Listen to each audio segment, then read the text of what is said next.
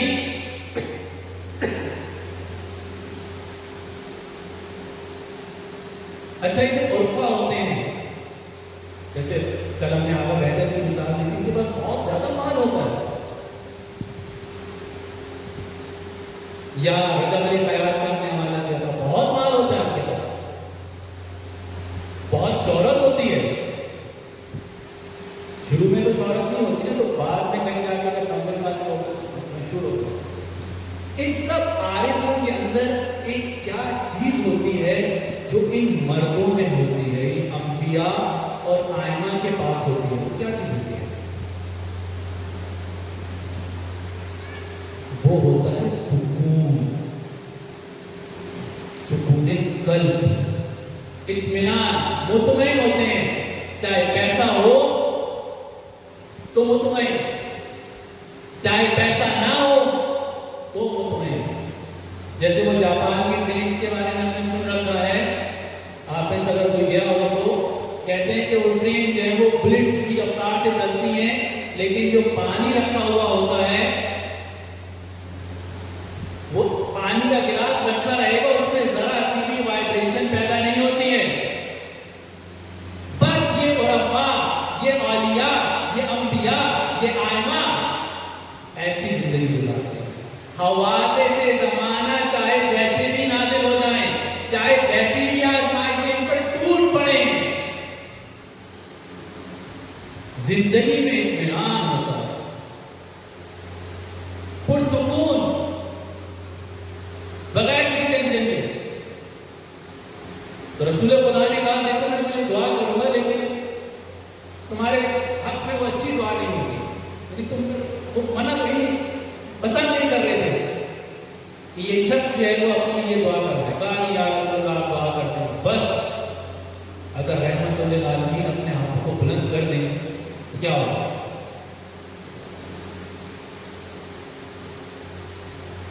وہ کسی عباسی خلیفہ کے زمانے میں ایک آدمی تھا, اس کے پاس ایک نبی کی ہڈی آ گئی تھی. کون سے امام کا واقعہ ہے؟ امام رضا کا یا امام محمد علی کا واقعہ؟ ہڈی آ گئی تھی, وہ اس ہڈی کو بلند کرتا تھا, بارش ہوتی تھی. یاد آ گیا واقعہ؟ اگر رحمت للعالمین ہاتھوں کو بلند کرتے اور صرف اپنی خواہش کا اظہار کر دیں, نبی نے ہاتھوں کو بلند کیا اور کہا جاؤ. اب اس کے پاس 4 بکریاں تھی, وہ 8 ہو گئی, 8 سے 16 ہو گئی, 16 سے 32 ہو گئی. اب وہ ریگولر نمازی, روزانہ رسول خدا کے پیچھے نماز پڑھنے والا. آپ دیکھ رہے ہیں مردانگی کا تقاضا کیا تھا؟ مردانگی کا تقاضا یہ تھا کہ خدا اس کے مال کو بڑھاتا رہتا, تو چاہیے تھا کہ اس کے قرب خدا میں اضافہ ہوتا رہتا. محمد کے عشق جو اس کے دل کے اندر موجود تھا اس میں اضافہ ہوتا رہتا.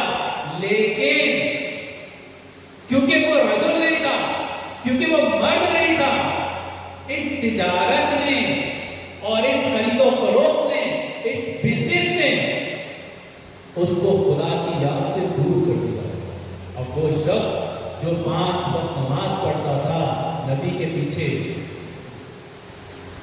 اب دن میں ایک دفعہ آنے لگ گیا, پتہ چلا بکریاں 100 سے اوپر چلی گئی.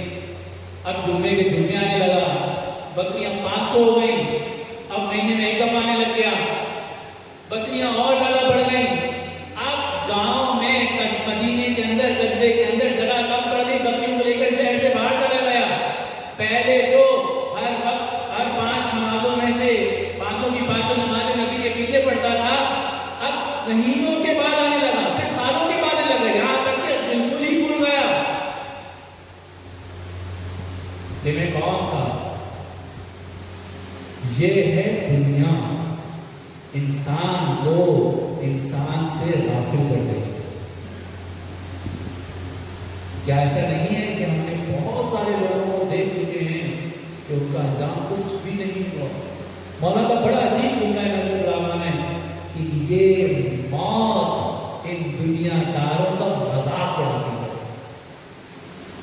جب وہ مرتے ہیں تو موت آ کے ان پہ ہنستی ہے، بس یہ بھی تمہاری دنیا. اب خدا کا کرنا یہ ہوا کہ زکات کی آیت آ گئی. نبی نے کہا جاؤ جاؤ اور اس سے زکات لے لو. اب جب یہ زکات لینے کے لیے لوگ اس کے پاس گئے، نبی کے نمائندے گئے تو اس نے کہا کس بات کی زکات؟ اتنی محنت سے میں نے مال بنایا ہے، اتنی محنت سے میں نے اتنا بڑا ریوڑا بنایا ہے، اتنا بزنس پھیلایا، تو میں وہ کس بات کی زکات دوں گی؟ میری اپنی محنت بھی کمائی ہے. وہی قارون والے جملے اس نے دہرایا کہ جب قارون سے کہا جاتا تھا کہ اتنا مال جو تم نے جمع کیا ہے اسے خدا کی راہ میں نکالو، تو قارون کیا کہتا تھا؟ میری اپنی محنت سے کمایا ہوا مال. اب اس کا انکار کا کرنا تھا اس شخص کے، وہاں سے خدا کی آیت اس کی مذمت میں اتری. اس کو پتا چل گیا کہ یہ آیت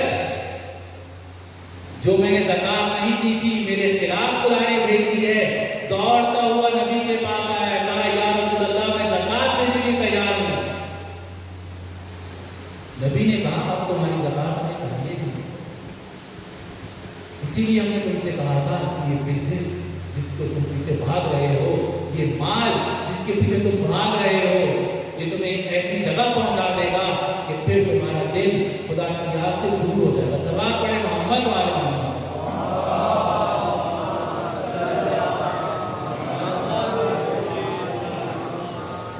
ایک مباحات میں اتنا مصروف ہو جانا، اتنا زیادہ مصروف ہو جانا کہ انسان کو پھر یہ پتہ ہی نہ چلے کہ رات کب ہوئی، دن کب ہوئی ہوا، خدا نے مجھ پر کچھ فرض بھی کیا تھا یا نہیں کیا تھا. اس سے انسان کا دل خدا کی یاد سے دور ہو جاتا ہے. اور ایک اور چیز، گناہ کرنے سے. گناہ کرنے سے کیا ہوتا ہے؟ انسان کے دل کے اوپر ایک سیاہ دھبا بنتا ہے، پھر بہت سارے دھبے بنتے جاتے ہیں اور پورا دل جب سیاہ ہو جاتا ہے تو پھر انسان کو خدا یاد نہیں. سلوات پڑھیں محمد والے محمد.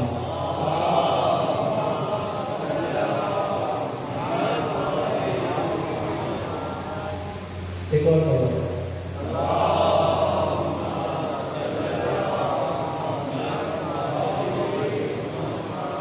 لیکن اگر انسان اپنے وقت کو خدا کے ساتھ جوڑ کر رکھے،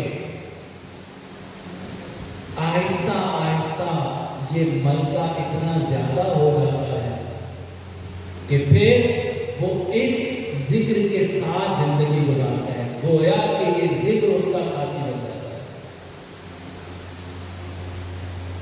یہ جو صوفی یہاں پر شاعر ہیں، بلے شاہ کا ایک استاد تھا، اس کا نام تھا عنایت شاہ یا عنایت کر کے اس کا نام تھا. تو بلے اس کے پاس جاتا تھا اور کہتا تھا کہ بھائی جو بھی آپ سمجھ لیں عرفان کی تعلیم حاصل کر رہا تھا، روحانیت کی تعلیم حاصل کر رہا تھا. ایک دفعہ اپنے استاد سے جا کر کہتا ہے کہ استاد مجھے کوئی ایسی چیز بتا دیجیے، مجھے کوئی ایسی بات بتا دیجیے کہ جو میں کروں، کوئی عمل بتا دیجیے. تو استاد نے کہا کہ یہ میری گائے لے جاؤ اور اس کا خیال رکھو، اس کی ہماری لینگویج میں اس کو بولتے ہیں اس کی سیوا کرو. جیسے بقرعید سے پہلے گائے لے کر آتا ہے اس کو پھر چیمپو سے دودھ ملاتے ہیں. اور 40 دن کے بعد میرے پاس آیا، دلہا لے گیا استاد کی گائے. بھائی اب مجھے یہی کام کرنا. اور وہ جو ہے اس گائے کو ملانا کھلانا. جب وہ 40 دن کے بعد آیا، گائے سے وہ اتنا مانوس ہو گیا، اتنا مانوس ہو گیا کہ جب وہ آتا ہے اور دروازے پہ دستک دیتا ہے، دروازہ چھوٹا سا مٹی کے دروازے ہوتے ہیں پرانے زمانے، دروازے کو دستک دی تو استاد نے پوچھا کون ہے؟ اس نے کہا میں ہوں بلّا. تو اس نے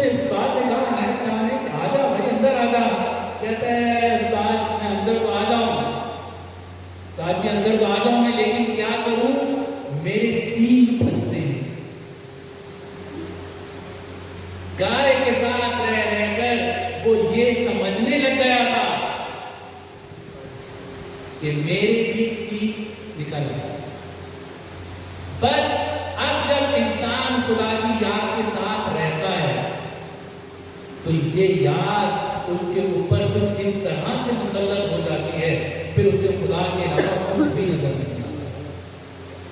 لیکن جب وہ خدا سے دور ہوتا چلا جاتا ہے, دنیا کے کاموں میں الجھا رہتا ہے, پھر وہ اتنا دور ہو جاتا ہے ایک مرتبہ وہ بھول جاتا ہے کہ کوئی خدا نہیں تھا. صلوات پڑھیں محمد والے محمد.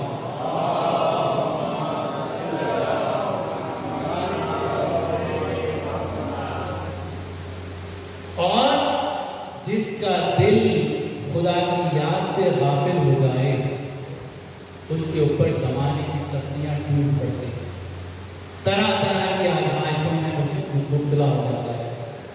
مولا علی علیہ السلام فرماتے ہیں کہ انسان کیا جو سب سے بڑا دشمن ہے وہ غفلت ہے.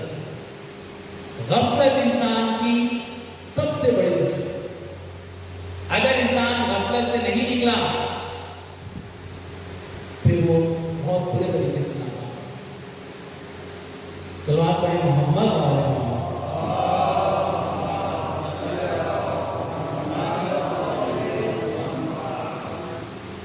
اب عرفاء کیا کہتے ہیں, اساتذہ کیا کہتے ہیں کہ کس طرح سے اس غفلت سے نکلا جائے. کہتے ہیں سب سے پہلا کام تو آپ یہ کیجیے کہ اول وقت نماز پڑھیے, نماز سے کچھ دیر پہلے جاگ جائے. اور کیا کریں, اور کہتے ہیں کہ قرآن کی کچھ تلاوت کیجیے, نئی نیا پڑھائیں. یہ صورت بار بار نہ پڑھیں, 50 کم از کم آیتیں آپ روزانہ پڑھیں. اس کے ساتھ ساتھ کیا ہے, اس کے ساتھ ساتھ ہے یاد امام حسین. کوئی ایک زیارت, کوئی آنسو, کوئی مجلس, کوئی دعا, جب آپ امام کے ساتھ جڑے رہیں گے تو پھر آپ کا دل جو ہے کبھی معافی نہیں ہوگا. اور جس طرح سے ہمیں کہا گیا ہے کہ امام زمانہ کی یاد کو اپنے دلوں میں بسائے رکھیں, امام حسین کے ذکر کی یہ خوبی ہے. امام حسین کی یاد کی یہ خوبی ہے کہ جو شخص امام کو زیادہ یاد رکھتا ہے پھر وہ امام زمانہ سے متصل ہے.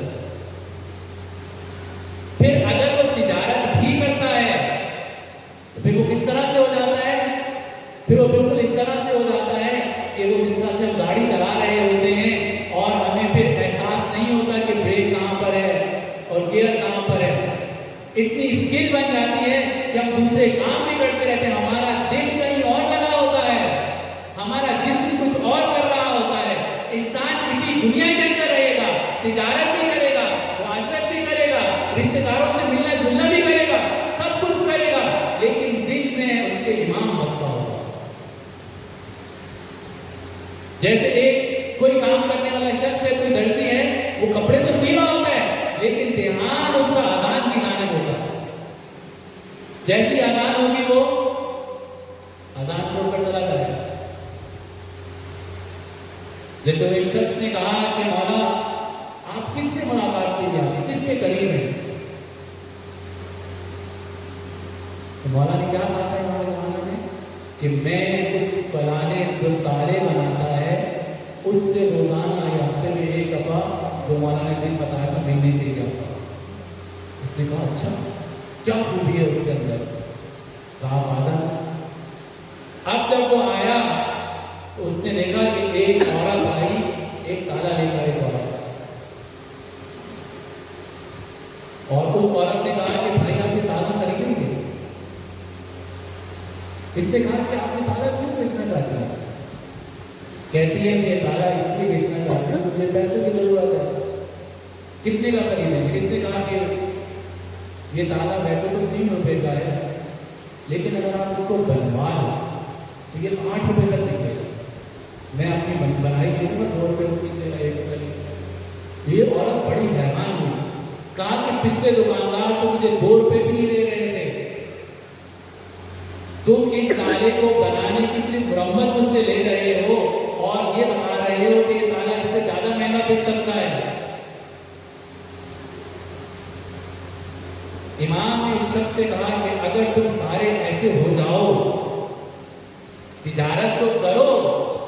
لیکن یاد خدا کے ساتھ، تو پھر ہم تم سے بھی ملنے کے لیے آئے،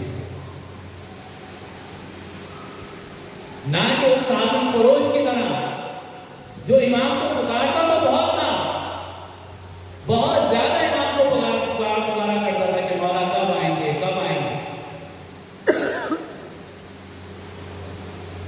ایک مرتبہ امام کا کوئی نمائندہ اس کے پاس آیا اس کی دکان پر اور کہا کہ آؤ امام کو بھی بلا رہے ہیں۔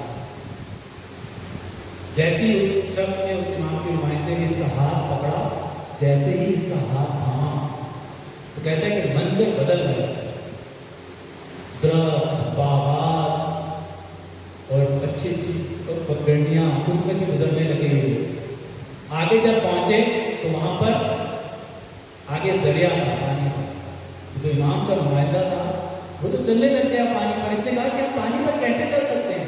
کہا کہ اب تم وہ نہیں رہے ہو کہ تم امام کی محبت کرنے والے ہو۔ بس اس شخص نے جیسے ہی پانی پر قدم رکھا تو یہ چلنے لگ گئے۔ اس میں حیران کی ہوئی کہ یہ کیسے ہوا۔ اب جب یہ چل رہا تھا، جیسے ہی اس نے کچھ قدم بڑھائے تو فوراً سے بارش ہونے لگ گئی۔ جیسے ہی بارش ہوئی اس کو ایک دم سے خیال آیا کہ میں نے تو صابن بنا کر اپنی دکان کی چھت پر رکھا ہوا تھا، وہ سارا کا سارا صابن پگھل جائے گا۔ جیسے ہی اس کا یہ سوچنا تھا، سارا منظر تبدیل ہو گیا۔ دوبارہ اپنی دکان پر بیٹھا ہوا تھا تو اس نے اس سے پوچھا نمائندے سے یہ کیا ہوا؟ کہا تمہارا دل، تمہاری روح ابھی صابن کے اندر متزن ہے، جب تم اس صابن سے باہر آؤ گے تب تم امام کی بارگاہ میں پہنچو گے۔ اور یہی صابن وہ دنیا ہے جو انسان کو امام سے غافل کرتی ہے۔ صلوات پڑھیں محمد و آل محمد۔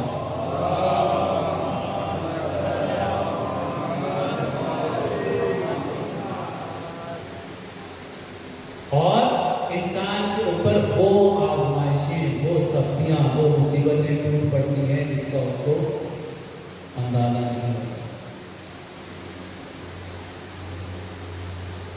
ایک شخص تھا، سلیمان نبی کے زمانے میں چرواہا تھا۔ اس کے پاس ایک بھیڑیا آیا۔ بھیڑیے نے کہا کہ تم مجھے ایک بھیڑ کو کھانے دو۔ یہ واقعہ میں آپ لوگوں کو اس لیے سنا رہا ہوں کہ اس کے اندر ایک میسج ہے کہ جب انسان خدا کی یاد سے غافل ہو جاتا ہے تو کیا ہوتا ہے۔ بزرگ تو ہمیں جانتے ہیں، جوانوں کے لیے میسج ہے۔ اس نے کہا کہ مجھے ایک بھیڑ کھانے دو۔ تو چرواہے نے کہا کہ بھائی یہ میری بھیڑیں نہیں ہیں، یہ تو سلمان نبی کی ہیں، ان سے پوچھنے جاؤں گا۔ تو بھیڑیے نے کہا کہ جاؤ پوچھ کر آ جاؤ۔ تو اس نے کہا کہ تم کیا یہاں رکے رہو گے اتنی دیر تک، کسی کو کھاؤ گے نہیں؟ اس نے کہا نہیں، تم کہا تھا تو پوچھ کر آ جاؤ، مجھے سلمان نبی کی قسم میں کسی کو نہیں کھاؤں گا۔ اب یہ چرواہا جب گیا، آدھے راستے میں پہنچا تو اس نے دیکھا کہ جو گائے ہے، گائے جو بڑی گائے ہے وہ اپنی بچیوں کا، جس کو ہم بچیاں بولتے ہیں، اس کا دودھ پی رہی ہے۔ یہ بہت حیران ہوا کیونکہ الٹا ہوتا ہے۔ الٹا کیا ہوتا ہے کہ انسان یعنی جو بچیاں ہوتی ہیں وہ اپنی ماں کا دودھ پی رہی ہوتی ہیں۔ یہ بڑا حیران ہوا۔ آگے گیا تو اس نے دیکھا کہ کچھ لوگ ہیں، ان کے ہاتھ میں مال و دولت کے تھیلے ہیں، لیکن حالت ان کی بہت بری ہے، حالت ان کی بہت خراب ہے، کپڑے پھٹے پرانے پہنے ہیں اور بالکل حالت سے بہت ہی زیادہ ہے، وہ غریب لگ رہے ہیں۔ بڑا حیران ہوا یہ کیا معاملہ ہے۔ اس کے بعد آگے گیا، آگے دور سے اس پہ ایک چشمہ نظر آیا، بہت ہی صاف شفاف چشمہ۔ اس چشمے کے پاس جیسے ہی یہ پہنچا، اس کو پینا چاہا تو انتہائی بدبودار تھا۔ اب جب نبی کے پاس پہنچا تھا کہ وہ ایک بھیڑیا جو ہے وہ ایک بھیڑ کھانے کی چاہتا ہے، کیا آپ پرمیشن دیتے ہیں؟ تو نبی نے کہا کہ ہاں اس کو ایک بھیڑ کھلا دو۔ اس نے کہا یا نبی اللہ یہ بات تو صحیح ہے، لیکن میں نے کچھ چیزیں دیکھی ہیں رستے میں، کیا مجھے بتا سکتے ہیں نہیں اس کا کیا سبب؟ میں نے ایک گائے دیکھی جو اپنی بچیاں کا دودھ پی رہی تھی، اور اس کے بعد میں نے کچھ لوگوں کو دیکھا، اس کا چشمہ دیکھا، تو نبی نے کہا جانتے ہو یہ تم نے کس زمانے کے لوگوں کے بارے میں جانا ہے؟ خدا نے تمہیں کس چیز کا مشاہدہ کروایا ہے؟ کہا یہ آخری زمانے کے لوگوں کی علامتیں اور لوگوں کی نشانیاں ہیں، وہ دنیا کے پیچھے کچھ اس طرح سے غرق ہوں گے کہ اس زمانے کی عورتیں اپنی بیٹیوں کو دنیاوی فائدے کے لیے استعمال کریں گے، دنیا کمانے کے لیے، دنیا میں آگے بڑھنے کے لیے اپنی بچیوں کو آگے لگائیں گے، اپنے ان کو بازار میں لے کر جائیں گے۔ اچھا، اور آخری زمانے کا عالم یہ ہوگا کہ لوگوں کے پاس مال بہت ہوگا، لیکن اس کی فکر نہیں کریں گے کہ یہ مال حلال کے ذریعے سے آیا ہے یا حرام کے ذریعے سے آیا ہے، اور اس مال کو اپنی تجوریوں کے اندر بچا بچا کر رکھیں گے، اور یہ ظاہر کریں گے کہ ہمارے تو ہاتھ بالکل خالی ہیں، ہم کس طرح سے رائے خدا میں نکالیں اس کو۔ کہا اچھا وہ تو چشمہ تھا، اس کا کیا معاملہ تھا؟ کہا آخری زمانے کے دیندار لوگوں کا مشاہدہ کروایا گیا ہے۔ آخری زمانے میں جو دیندار لوگ ہوں گے وہ بظاہر تو بڑے متقی پرہیزگار نظر آئیں گے، بظاہر تو ان کے اندر بڑی نورانیت ہوگی، لیکن جب تم ان کے قریب جاؤ گے تو حب دنیا ان کے دلوں میں پھوٹ پھوٹ کر بھری ہوگی۔ جس طرح سے دنیا دار دنیا کے پیچھے بھاگتے ہیں، وہ لوگ بھی دنیا سے ویسے ہی محبت کرتے ہیں۔ سلام پڑھے محمد وعلی محمد۔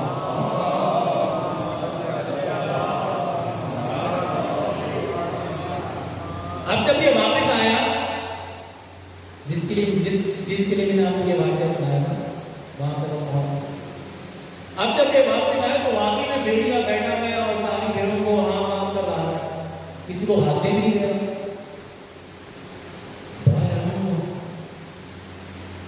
تو اس نے کہا کہ اچھا نبی نے کہا ہے کہ ایک بھیڑ کو کھا لو۔ اس نے ڈھونڈا، نظر دوڑائی تو ایک جو پتلی دبلی سی بھیڑ تھی اس کو کھا رہا ہے۔ تو اس چرواہے نے کہا کہ بھائی اگر تمہیں بھیڑ کھانی ہی تھی تو کوئی موٹی تگڑی بھیڑ کھاتے۔ اس نے کہا کہ موٹی تگڑی جتنی بھی بھیڑیں تھی میں نے سب پر نگاہ دوڑائی، ساری کی ساری بھیڑیں یاد خدا میں مصروف تھی۔ یہ ایک واحد بھیڑ تھی جو یاد خدا جس کے دل میں نہیں تھی، جو خدا کی یاد سے غافل تھی۔ بس میں نے حملہ کیا اور اس کو کھا لیا۔ اب زمانے کی سختیاں، زمانے کی مصیبتیں ان لوگوں پر نازل ہوتی ہیں جن کے دل یاد خدا سے خالی ہو جاتے ہیں، اور وہ لوگ جن کے دلوں میں خدا بستا ہے ان کے اوپر زمانے کی سختیوں کا کوئی اثر نہیں ہوتا۔ زیادہ سے زیادہ کیا ہوتا ہے، وہ ان سختیوں کے عادی ہو جاتے ہیں۔ یہی تو سبب تھا کہ امام حسین نے کیا کہا تھا کہ عباس جاؤ ایک رات کی مہلت لے کر آؤ۔ کیوں؟ کیونکہ حسین وہ رجل تھا جس کے دل میں خدا بستا تھا۔ یہاں سے بھی ہم لوگ میسج دے سکتے ہیں کہ اگر ہمارے دل میں ہم یہ چاہتے ہیں کہ خدا کی یاد ہمارے دل میں بسے تو ہمیں کیا کرنا چاہیے؟ امام حسین نے کیا کہا تھا کہ آج کی رات کو میں 3 کاموں میں بسر کرنا چاہتا ہوں۔ ایک، قرآن کی تلاوت، حسین قرآن سے بہت محبت کرتا ہے۔ دوسرا، نماز پڑھنا چاہتا ہوں، خدا جانتا ہے کہ حسین کو نماز سے بہت محبت ہے۔ اور تیسرا کام امام نے کیا کہا تھا؟ امام نے کہا تھا کہ میں استغفار کرنا چاہتا ہوں۔ صلوات پڑھیں محمد وعلی محمد۔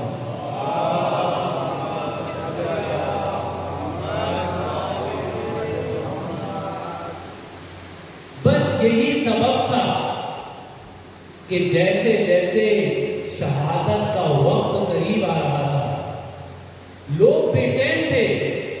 ظاہر سی بات ہے اب ہر آدمی اس مقام پر تو نہیں تھا, گھبراہٹ کا عالم تھا, لیکن جتنا حسین شہادت سے قریب ہوتا جا رہا تھا اطمینان اتنا زیادہ بڑھتا جا رہا تھا. اور ثانیہ زہرا حسین کی بہن, امام نے کیا کہا کہ اے زینب مجھے شب کی نماز میں یاد رکھنا. ایک معصوم امام ایک غیر معصوم سے یہ کہہ رہا ہے. امام حسین علیہ السلام کا مقروض ہر نبی ہے, آدم سے لے کر موسیٰ, ابراہیم, کیونکہ سب کی محنتیں بچانے والی ہستی کا نام ہے حسین. حسین کسی کا مقروض نہیں ہے. حسین صرف ایک ذات کا مقروض ہے, اس کا کیا نام ہے, اور وہ ہے علی کی بیٹی زینب. کیونکہ اگر زینب نہ ہوتی تو حسین کا پیغام کربلا سے کوفہ, کوفہ سے شام اور شام سے ہوتا ہوا پوری دنیا تک نہ پہنچتا.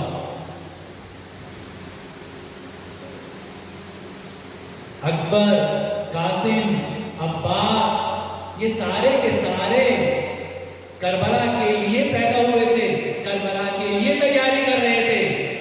لیکن کربلا فتح نہ ہوتی, کربلا کو بچانا, کربلا کو یہاں تک پہنچانا ممکن نہیں تھا اگر زینب نہ ہوتی. سلوات پڑھیں محمد و آل محمد.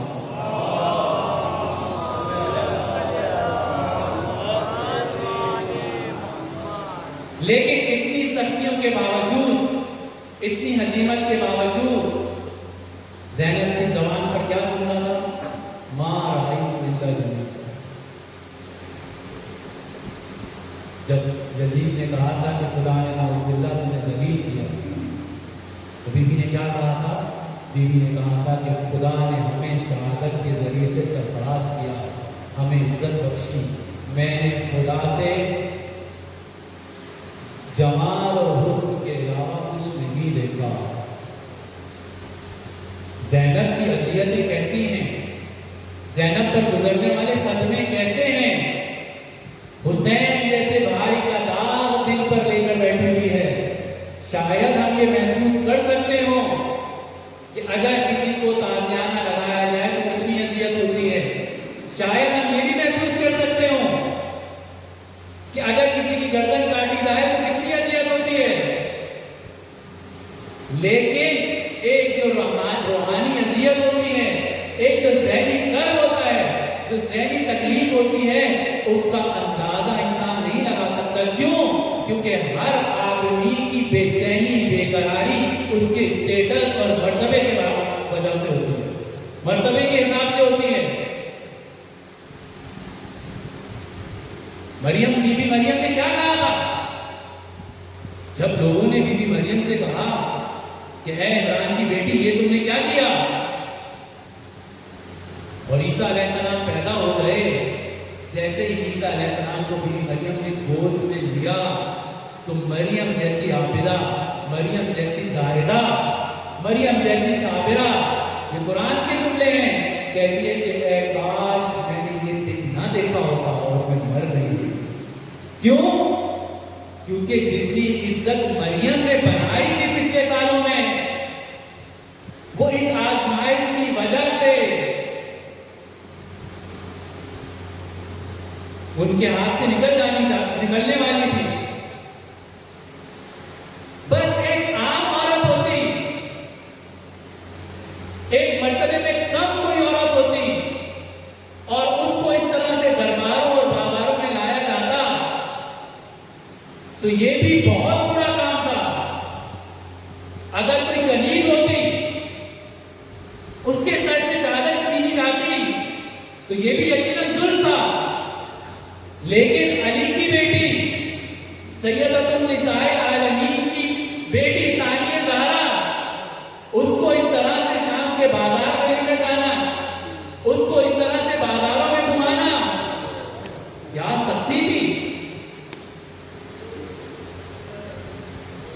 پاکستان کے ایک مشہور خطیب ہیں حافظ کفایت مرحوم، وہ کہا کرتے تھے کہ ذبح ہے تو مشترک لفظ، لیکن ہر چیز کا ذبح الگ الگ ہوتا ہے۔ گائے بھیڑ بکری کی 4 رگیں کاٹو تو وہ ذبح ہوتی ہے، لیکن مچھلی کو ذبح کرنے کے لیے کیا کرتے ہیں؟ صرف پانی سے نکالو اور وہ خشکی پر آ کر اپنا دم دے دے، یہ اس کا ذبح کہلاتا ہے۔ حسین کو کیسے ذبح کیا گیا؟ حسین کو پسے پشت سے 13 ضربوں کے ساتھ ذبح کیا گیا، لیکن علی کی بیٹی کا ذبح کچھ اور تھا۔ زینب اس دن مر رہی تھی، جس دن زینب کے سر سے چادر کو چھینا گیا اور زینب کو کوفہ اور شام کے درباروں میں پھرایا گیا، اور ایک ایسا شہر جہاں پر زینب شہزادی تھی وہاں پر اسیر کر کے لے جایا گیا۔ کس اذیت اور کس کرب سے گزر رہی تھی علی کی بیٹی۔ بس ایک مرتبہ جب کوفے کا بازار آ گیا اور قافلے کو بازار کے باہر روک دیا گیا تو شبر کیونکہ جانتا تھا، علی کو جانتا تھا اور یہ بھی جانتا تھا کہ علی کا کیا طریقہ کار تھا اپنی بیٹیوں کے بارے میں۔ جب وہ باہر شہر سے لے کر آیا کرتا تھا تو کس طرح سے اپنی بیٹیوں کو شہر میں داخل کرتا تھا۔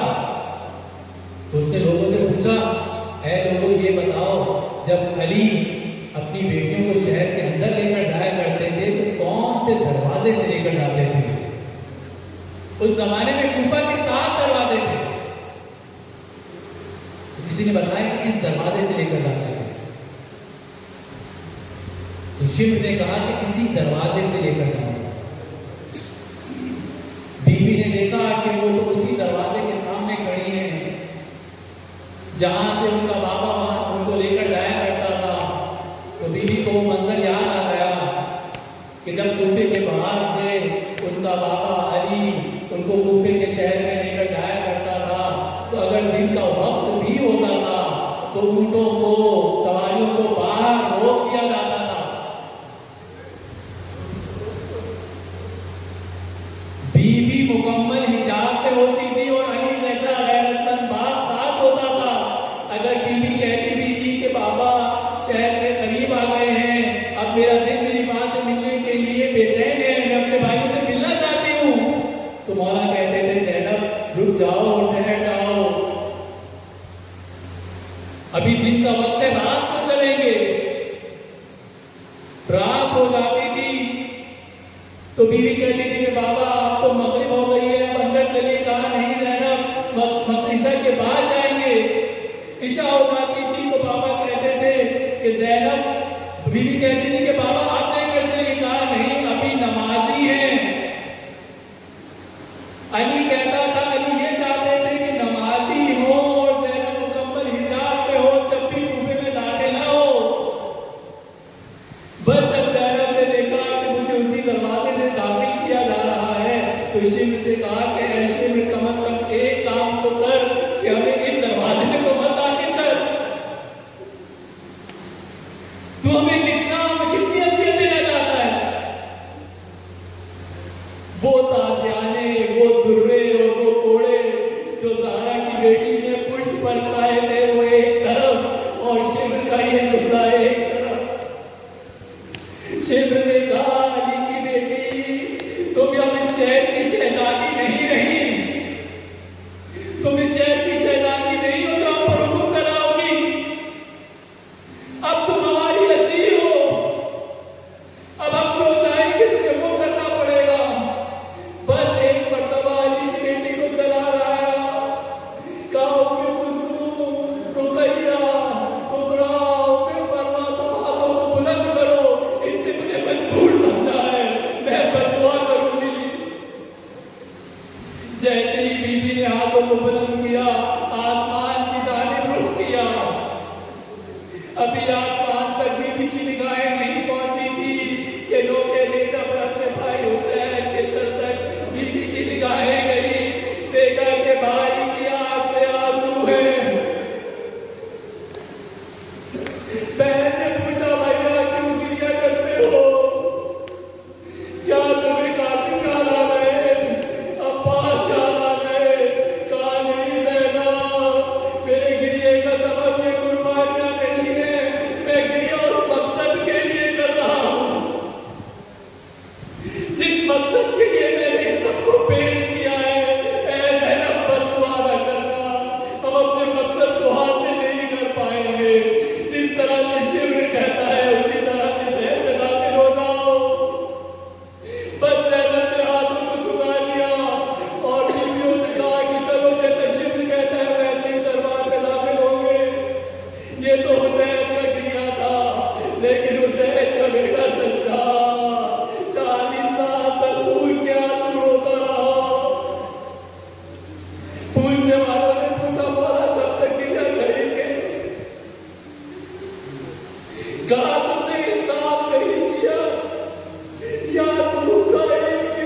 ربنا